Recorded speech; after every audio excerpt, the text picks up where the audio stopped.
If they know that I'm on stage, they should make the video longer. Takes me some time to get up here, not like you. Thank you very much. It's a great honor and a privilege to share with you this evening. I've got all my internet skills ready. My internet is off. We are still busy with the series, with a series where we discuss concepts of the Holy Spirit. And I was asked to share my testimony this evening. Now, firstly, I hate talking about that part of my life, except if I know you personally or I really connect with you. It's much easier to talk about Christ, but this is about Christ. So in the beginning, I'm going to give you context. I'm going to show you a few photos that will sort of draw you into where I come from and what my life experience was. Because from that, I'm going to build a case to the point where I stand now. My story is a story about a person that really would go 180 k's an hour or nothing. If I put my mind to something I want to do, I want to give everything. I won't sleep at night. I want to see it done. If I'm not in it, you're probably not going to win with me. My wife is a good example. She would say to me, my dear hubby, please, it's time to mow the lawn. And I would say, not yet, my dear. I need to ambush the lawn. I need to fight the lawn. So then on one Saturday afternoon after the rain, I would rush in with a Rolex Magnum, you know that. Okay, the older people, yes, there are too many young people here. So in any case, that's a lawnmower, right? It's what the tuindienste guy used. Okay, so if you've mowed lawn, you would know that if it's wet and it's long, you don't cut it, it pulls it out. And then I would get that look. I told you so. So then I would have the nail in my head, like the girl on the video. Everything or nothing. I grew up in a home where my father didn't have a father, and he said, I'll tell you once that I love you. If my mind changes, I'll tell you. You understand? It's like that American guy in the Western that had placed on his gravestone, I came, I didn't like it, so I left. My dad was like that. He was a straight shooter from the hip, and you know exactly where you stand with him. If you ask him, do you love me, Dad? He says, well, I haven't changed my mind. But as a young boy, we used to get hidings. And after hiding, you would like to hear that he loves you again, you know. So at least those times, he would comply with the rule, but otherwise, not so much. So that means that I looked for hidings a lot of time. I know it's crazy, but you want your daddy to love you like on Father's Day. The challenge with that was that I tried to prove to myself that I could do the best. The driver in my life was success. And sometimes we have a drive in our lives for success, but for the wrong reasons. There's an old story of a guy in the town that I grew up in, whose maths teacher told him that he would nothing will come of him. And he started a car business, and when he made his first million, in the days when a million was still a million, he took the check and he took it to that teacher and he said, you know what, I just bought stock for $1 million out of my pocket. And he said after that, he had no purpose anymore. So I'm a guy that God had to take through a process in my life to filter my own heart to His desire. And I'm not telling you I'm not saying that everything that happened to me was God doing it. I brought stuff over myself, and I'll share that with you. But God used it because He loved me. And you sit here this evening, and maybe you have battles and you have struggles. I want to tell you, God is going to put you in a place where you're going to get confronted with those things. Jesus is not a bail-out Christ. He's the empowering Christ. He didn't come so that He would be the whipping boy for us. He came to give us victory so that we can conquer in life. So if you want to be a conqueror, I have something here. We call it a man-up pill. Okay, take a man-up pill, because God requires of Christians to be rulers. Not the guys hiding in the corner. He will make a ruler out of you, because that's what He died for you. He died so that you can conquer the weaknesses in your life, false perceptions, and the things that draw you back into the pit of negative thinking. So my story that I want to start with, you'll see on the screen there, family is very important to me. My beautiful son there, he's quite a handsome chap. He looks like his dad when I was young. Just imagine hair on that other guy. That's me. Okay. We really would cherish every year that we would go on holiday, and we wouldn't take people with us. We would, as a family, work out what we're going to do, and we had some of the most amazing experiences. But we would do it in the outdoors. There's a reason I'm telling you this. So if we go to a place, we would see everything there. My children always complained. They said, we can't make friends anywhere, because today we're here, tomorrow we're there. That's a lifestyle. We wanted to embrace everything, see everything, taste everything, smell everything. I was a skinny malings those days because I did a lot of training. Another thing that I think is important for you to know is, I've mentioned that I come from a flying background, but it was important to me that to be the best pilot I could be.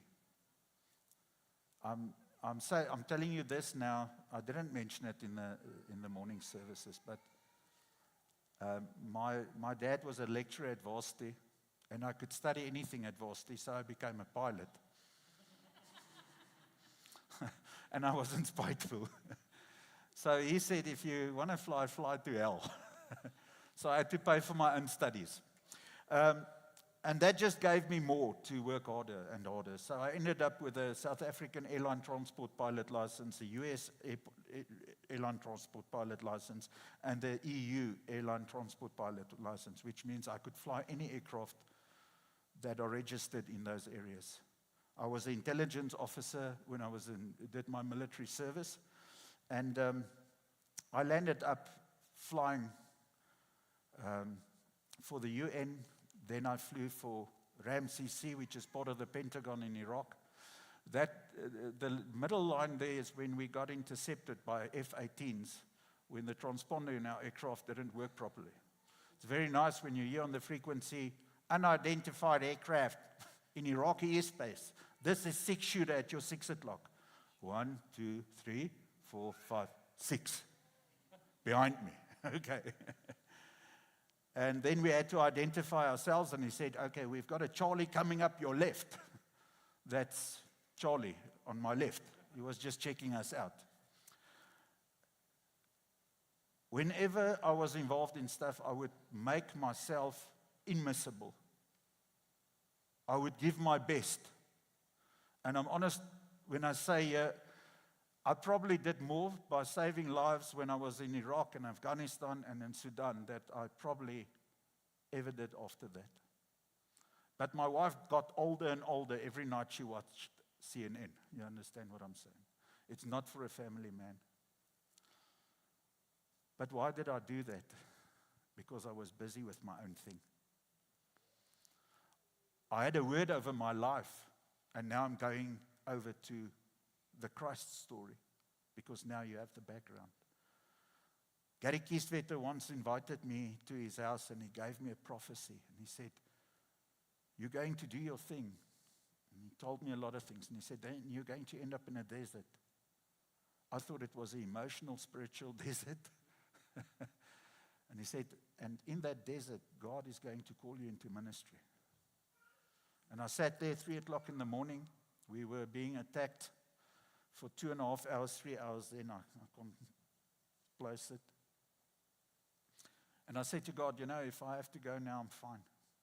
But I would love to have spoken to my family. And on my bed there, God said, do you remember the word about the desert? You are now ready for ministry. And he placed me into an airline position after that. And he placed me into a position where I could get involved in ministry. I've already studied for it a long time ago. And he gave me favor with leadership in church.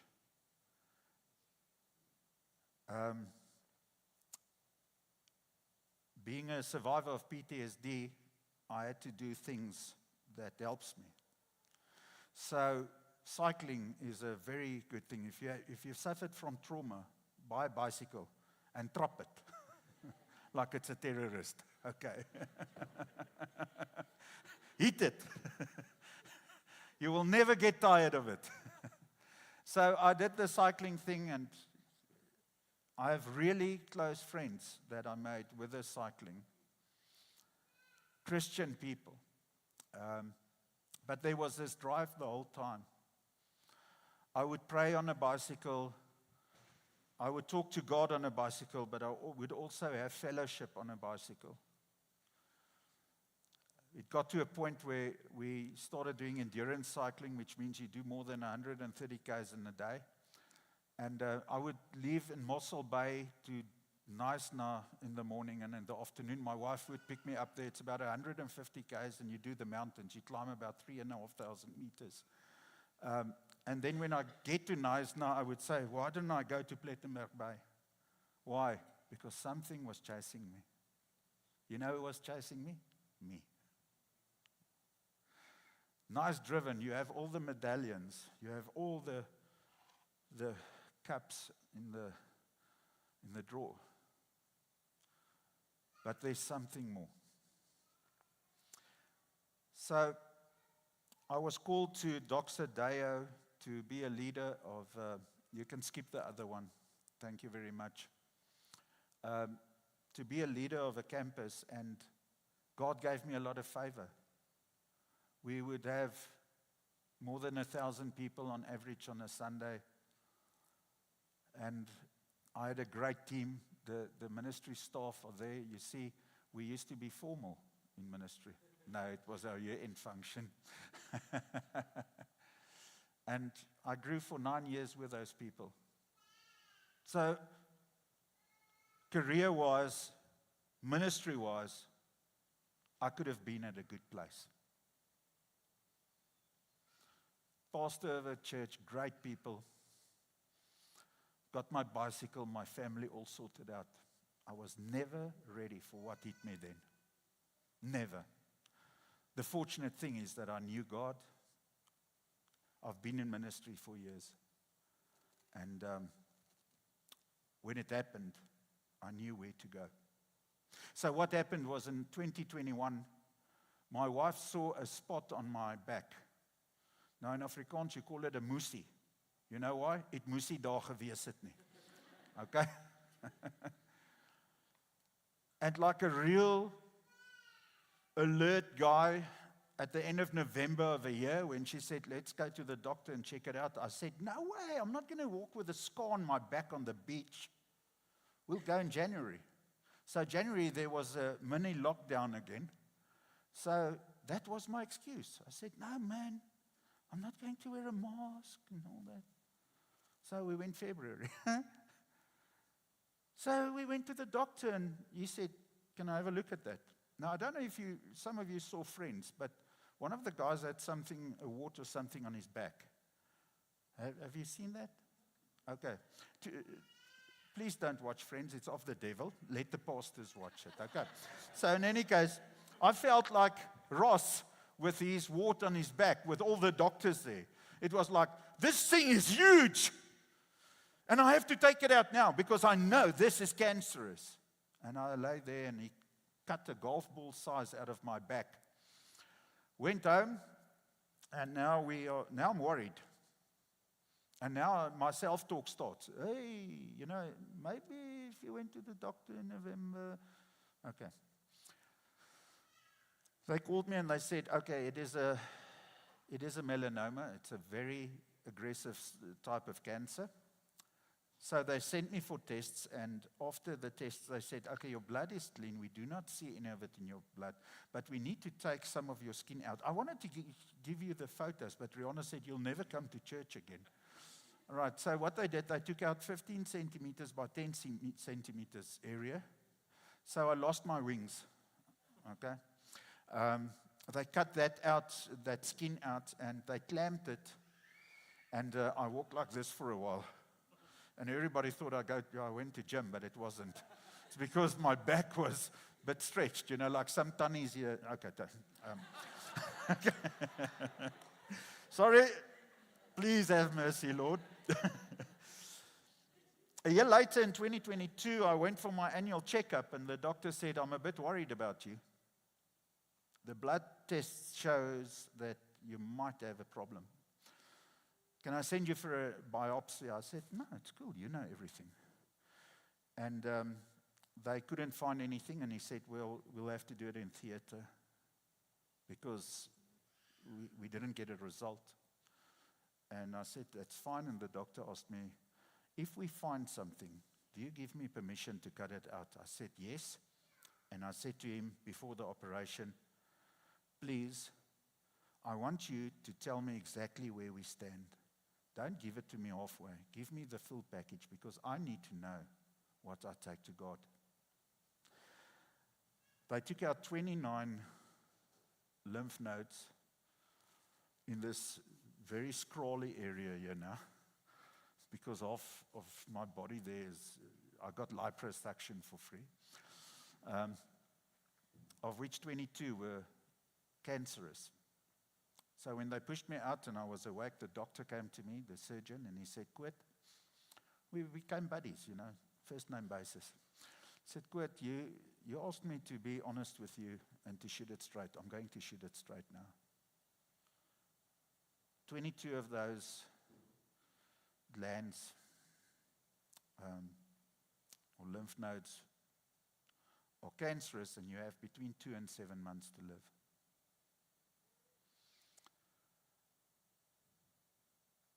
I was sort of cool till he left.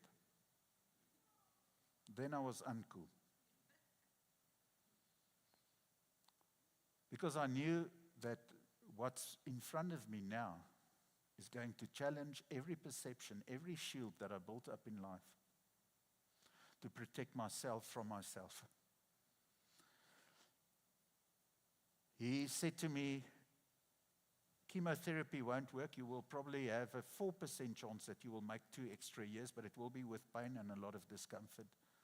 So I can send you to an oncologist who works with people like you, but the chances are that he might not help you. And we said, well, let's go. So we went to this oncologist, and this guy was as cool as a cat. He just sat there. He said, you know what, we did your blood tests, and there is a therapy for you, immunotherapy, Keytruda for the medical people, at least I know that. But the medical aid doesn't pay, and it's going to cost you 1.6 million. And then I understood why he was so cool, because he doesn't want to get emotionally involved. Because later on I found out that 80% of the people that left there went home to die. So while I was lying there, I prayed the following in Matthew 6, verse 9. Our Father, who art in heaven, hallowed be thy name. Your kingdom come. I don't know if I want to ask that your will be done now. Maybe, Lord, I can ask you for a favor. May this just be a dream. May I just wake up, or may a super televangelist come to hospital and pray for me, and I'll run out of here like.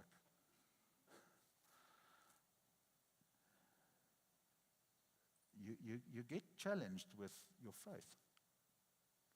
But I did pray that. I said, Lord, your will be done. And that was the start of that journey. So after we left the oncologist,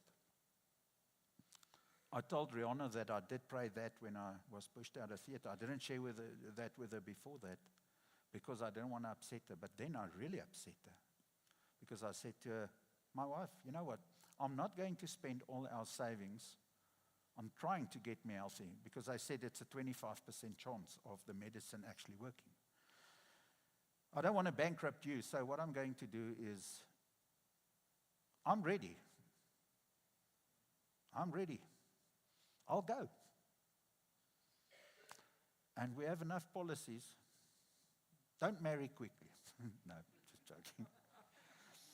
So she was severely upset. You know, men see things in a practical way. That's why this was a good bumper.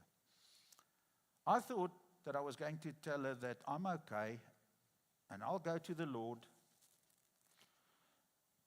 Don't worry about me. What she heard was, you don't want to be with me. Okay, serious issues. So I had to apologize and say, my dear, I would love to be with you for the rest of my life, but I'm not going to pay for that.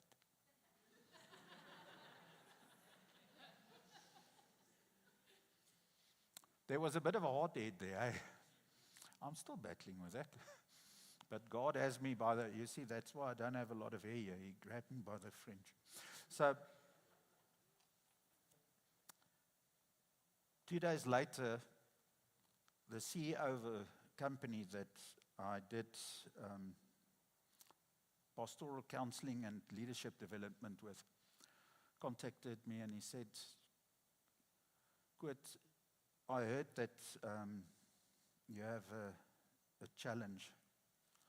And I said, "No, I don't have a challenge." He said, "Well, we prayed this morning and whatever cost you cannot carry out of your own finances, we'll pay for that."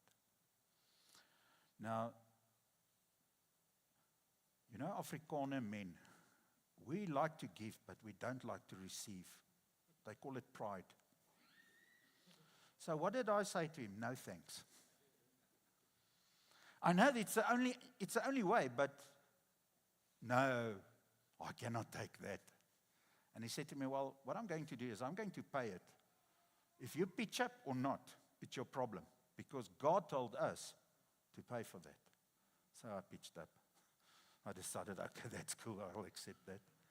So every 3 weeks, 87,000 rands was paid to the oncology department at Groenkloof Hospital.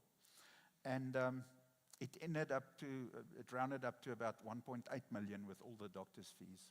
It was paid in full.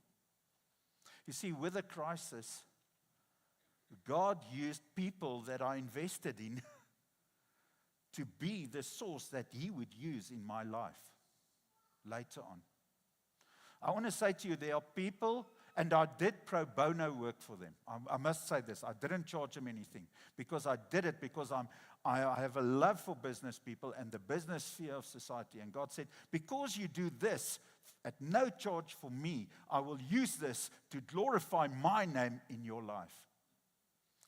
I want to challenge you this evening. Nothing is too small. Nothing is not worth it doing it for God, because it's those things that God will use in your day of lament to raise you and to rectify stuff in your life.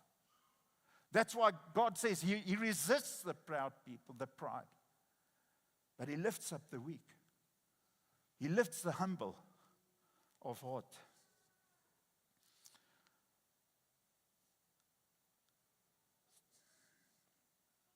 So in that journey,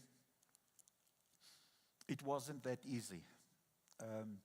Immunotherapy, what they do is okay, if you're a medical person, please forgive me, I don't know anything. I read up about it, but the terminology really confused me.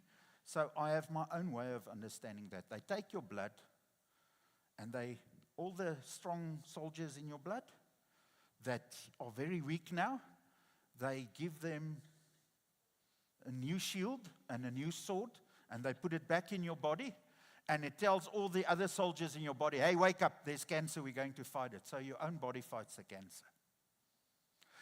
The reason why it's so expensive is because it's different for every person. They have to design your package for you.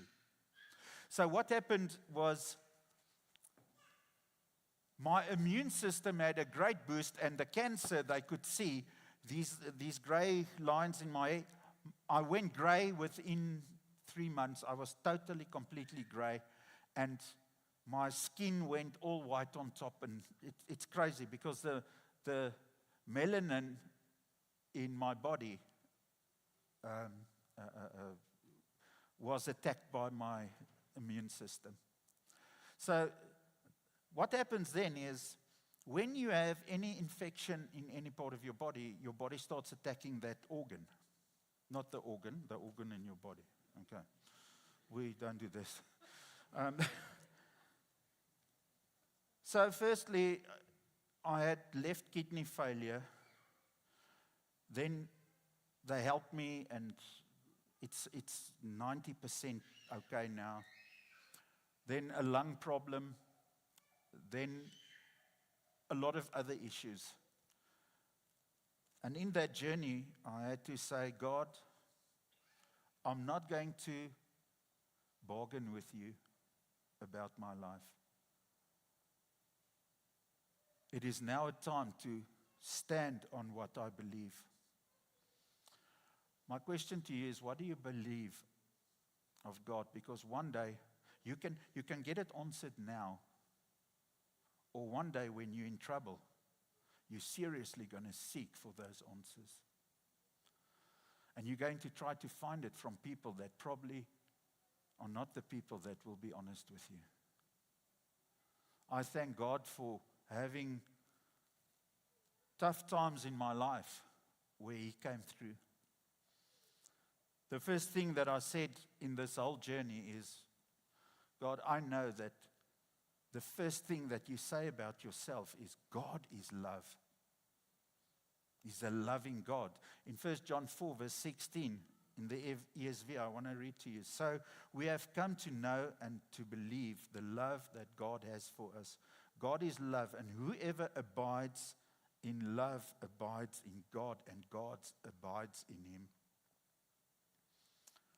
The second thing that I said is, Lord, it's not just that your whole character is love, but you love me. You love me personally.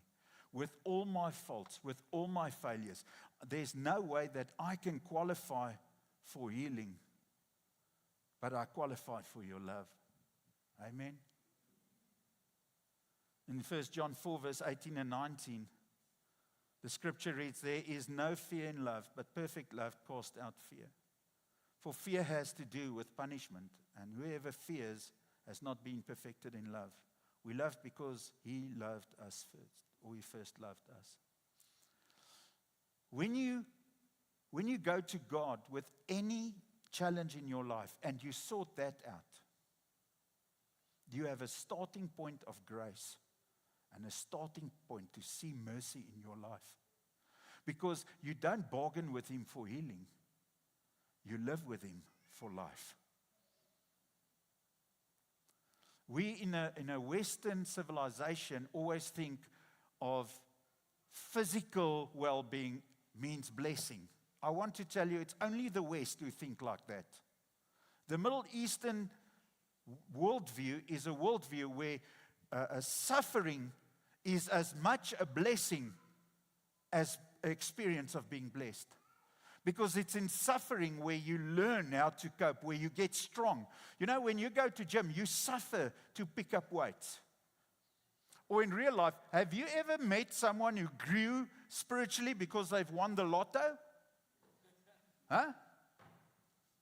Okay, you probably don't know someone. But the best times in my life I had to remind myself that God gave it to me. I don't know about you. When we go through challenges, it's important for us to know, especially a guy who wanted to take control of his whole life, a guy who had post-traumatic stress disorder. You know what that means? When you lose control over a situation, the PTSD kicks in. And now I don't have control. But you give control to God.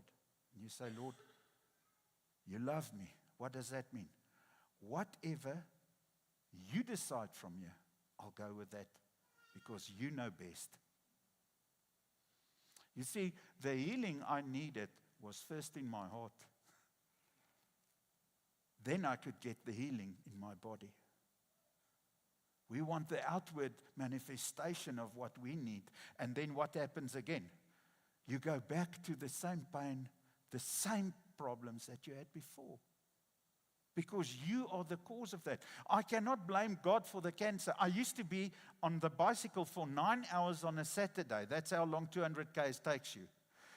For 9 hours, a man of the age of 50, riding a bicycle for 9 hours, my whole body, all the energy was depleted. Of course I was open to illness. It's not God that did it. It is me that did it. In Pretoria, we say, I did it. Okay. So I did it.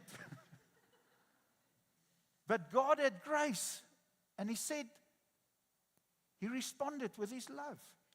And He gave us the opportunity to live through that. So when a crisis comes, we must first work out who God is. So if you sit and you ask sometimes, and when you talk to people and they say, why does God allow sickness? Why does God allow children in Ukraine to die? No, God. It's the Russians that kill the children, not God. Yes, we can't blame Him for everything. But you know what? Your question isn't really about that. Your question is, what's God's character? You can ask any question, I will take you to that. And maybe you should ask God personally the real question and let Him answer you. Sometimes it hurts. And I'm going to tell you a quick story about where God prepared me for something and for this journey. In 2011, my wife was pregnant with a little girl. We called her Clara Dane. And we were in Brooklyn campus at that stage. And everybody was excited. And we were called to the West Rand, the Woesrand. Oh, come on, you heard that before. Sitting here with your smirk. Yeah, we were called to the Woesrand. And in my third week there, after 2 weeks, it was Easter weekend. And the baby died in the second week. And Rihanna decided to give birth to the dead body. So the worship leader in that church was the pastor that retired's daughter. And the other worship leader took a call because he heard I came from Doxa Deo and we work hard. So he took a call wherever they could take him. And my wife was supposed to do the worship on Easter weekend. And she was in hospital. So typically, Koet Momberg, I go and I say, I can't sing, but I'll rap, but we'll worship. So I stood there with a mic and I had the song sorted out, you know, the bar where I can start at least. And after the second line in the song, I'm not kidding, after the second line in the song, the drummer came out of the drum cage and he said, this will not work. I'll lead worship on Sunday. Were you there, Mareike? It was before your time. It was a disaster because we sang like a drummer. Okay, drummers, you are excellent. You're fantastic. But poor Lorenzo, he tried his best. And I honor him for that, because now it was his fault, not mine anymore. But what happened was that Sunday morning, Resurrection Sunday, the Saturday night, Sunday morning, my wife went into labor. And the little baby was born. And I didn't want, I didn't want her to see Clara Dane, because you don't want to see a disformed child like that.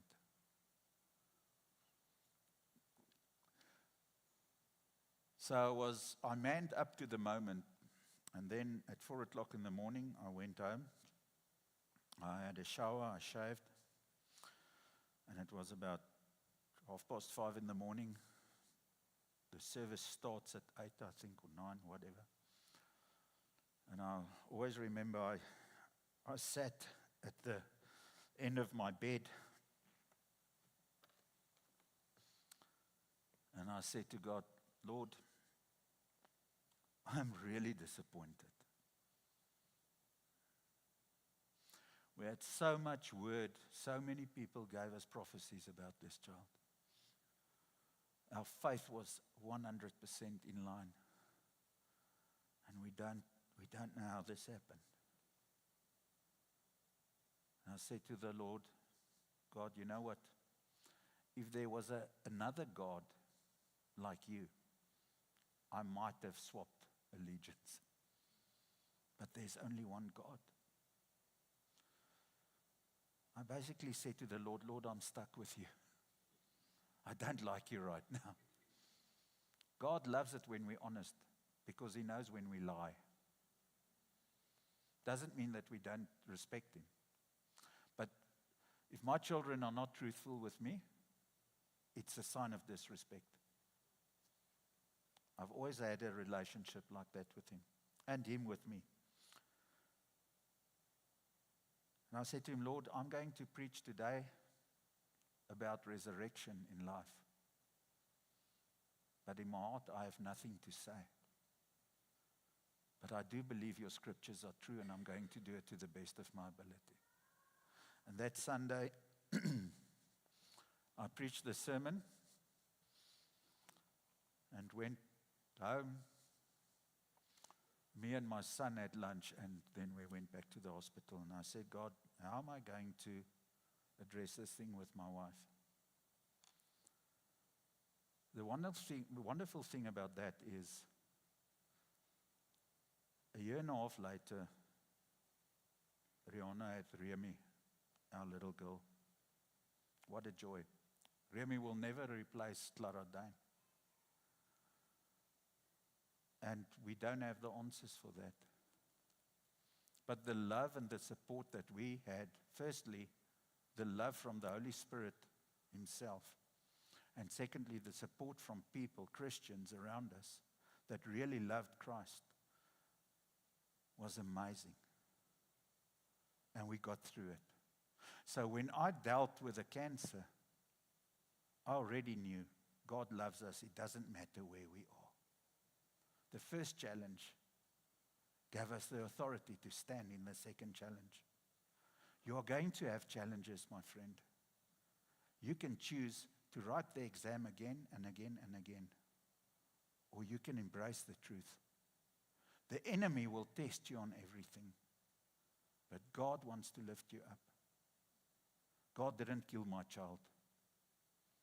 It's not God's fault that we have cell phones and GMO food and stuff like that. It's not God's fault that I got sick. But God used that situation to his glory. So the two scriptures I want to share with you that really stay close to my heart, and it's general Bible scriptures. I'm not a deep guy. Romans 8 verse 31. What then shall we say to these things? If God is for us, who can be against us? It's one thing when you say it. It's another thing when you mean it.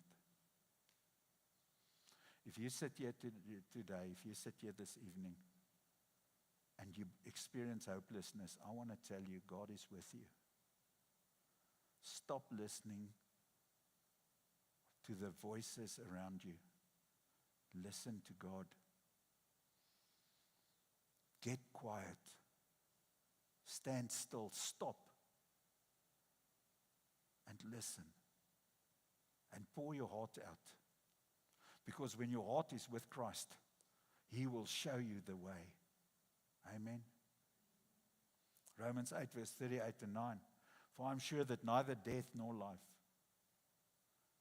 nor angels nor rulers, nor things present nor things to come, nor powers nor height nor depth, nor anything else in all creation will be able to separate us from the love of God in Christ Jesus our Lord. He didn't say, I am sure that neither death or life will come against us. No, it will not separate us. If I stand here and I ask you, will you love Christ till death? You will not be able to answer me unless you're in that position. A lot of pastors or preachers would preach, are you willing to die for Christ? And then you would say, oh. If you're not there, you won't be able to answer. I think it's more difficult to live for Christ than to die for Him. So of course we'll die for Him. Because He will give us the power, the resurrection power in our lives will convince us and commit to it. Because there are only two things in life that people admire in real terms. It's not wealth. It is brokenness taken from a person, or a person embracing brokenness and going through it with their chin up, and beauty. That's why people love Mother Teresa, not because she had a Rolls Royce, but because she would go to the most impoverished areas in the world, in Calcutta, and serve there. And people would look up to her because people are not willing to do that. And they say, wow, you're an amazing person. God wants to use your challenges in your life, listen now, to glorify more than your victories. Ouch. Church is going to be empty next week. If you grasp that, you will embrace the challenges in life. And you will see God take you through it. And you will have a new confidence because now you are built up to rule and to take authority rather than sit and complain. Never waste a good crisis. God doesn't. My story was never a story of faith. I'm serious. I ran to God and I said, God, I don't have faith to handle this. That story is the story of God's faithfulness. I only had all my perspectives and everything was just to mess it up if I didn't run to Him. But His faithfulness pulled us in as a family. And today is more than 4 years later. And I still have a clean bill of health. Yeah. And God gave us a word for the future. And we know that it will be good. And He will use this. So, because He's faithful, we can believe. We don't believe so that we can see His faithfulness. You hear what the enemy does? You must faith it till you make it. It's a lie. Run to God and He will give you the gift of faith. That is the true answer. The enemy wants you to run away. God says, abide in me and I will give you the gift of faith. I will show my glory to you. And you will rise above the situation. And you will be a conqueror. Your life will change to a level where you can understand and accept more responsibility, more of my glory to work through you. I want to say to you this evening, there are a lot of people here, and I'm not prophesying. It's a general understanding that God wants to use you for amazing things, but you need to embrace Him in everything, and He will show you the way. So if you're willing to pray with me, Matthew 6.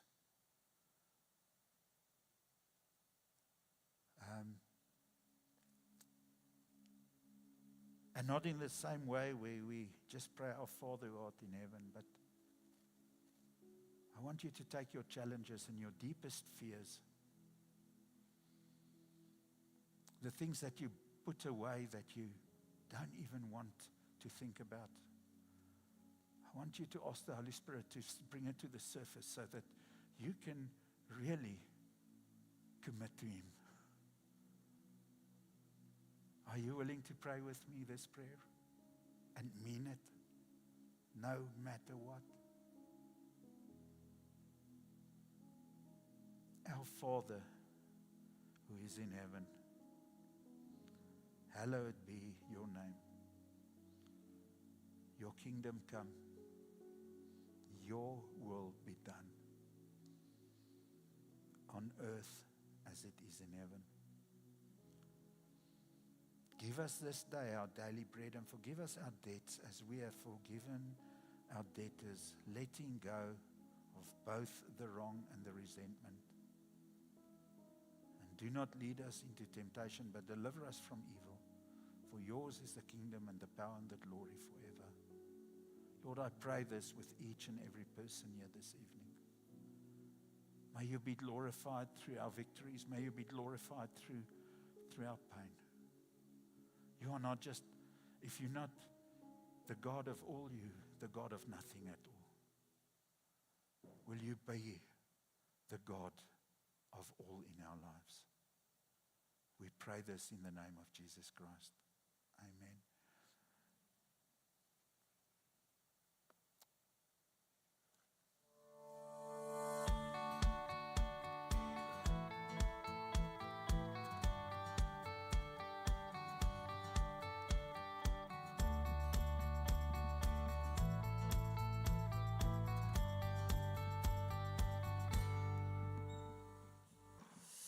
Hello.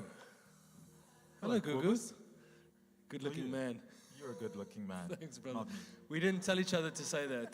We just, we just want to give out some important information just before we end the service. First of all, if you scan that QR code, there's one important thing you should check out. On Wednesday, we're starting with our Gifts in Action course, which is going to be crazy cool. So if you've been part of us for the last couple of weeks, we've been speaking about the Holy Spirit and how He works in our lives. And this course is designed to help you actually activate those gifts. It's gifts in action, so it's kind of in the name. So I want to really ask you to register for that.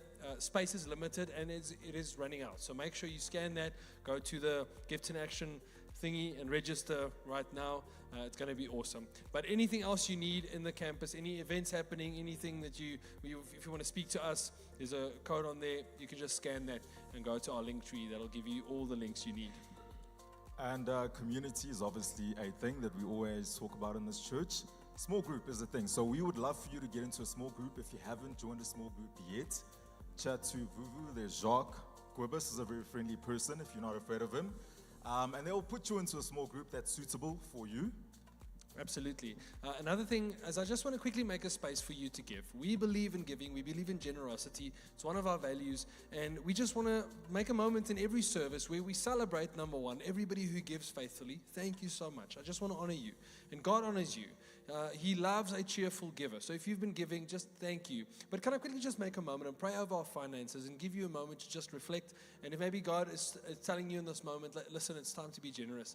There's an envelope on your chair where you can put in cash and put in the orange boxes, or you can scan that and give online. But let's just quickly pray and thank God for finances, for the ability to give. Thank you, Father, that we have the ability to be generous like you are, Father. Thank you that you, first of all, were generous to us. Thank you that you sustain us and that you keep us going through life. And Lord, just as a sign of stewardship, as a sign of thankfulness and gratitude, we want to give back, Lord. Thank you that we can have part of what you are doing in your kingdom. And thank you that our finances can play into that. I pray for every single person, Lord, that you will not only rule over their lives and their jobs and their marriages and relationships, but also over their wallets, Lord. We just come and submit it to you, Lord, and we say, speak of our finances as well. We praise you, Father, for that. Amen. If you want to give envelope on your chair, or you can scan there to get the online thing. Is there anything outside tonight, Vuvu, that we can be? Gugu? Vuvu's there. Hi, Vuvu. Hi, Vuvu. It's confusing, okay? Leave me alone.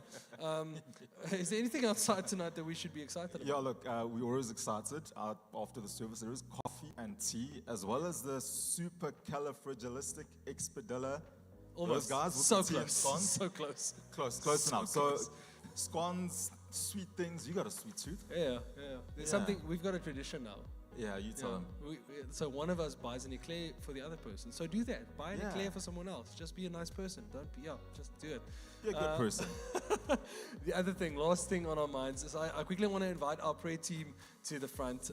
We've got incredible people whose heart is just to pray for you and minister to you. They're going to be joining us at the front while I speak. These guys are awesome. I trust them, so you can trust them. And if God has said anything to you tonight, if He's working in your heart, if He's maybe just stirring something in your heart, these guys just want to pray for you. And you're so welcome to come to the front and make use of that. All right, are we going to go have coffee? Can I get a big amen? 1, 2, 3. Let's Amen. go. Enjoy.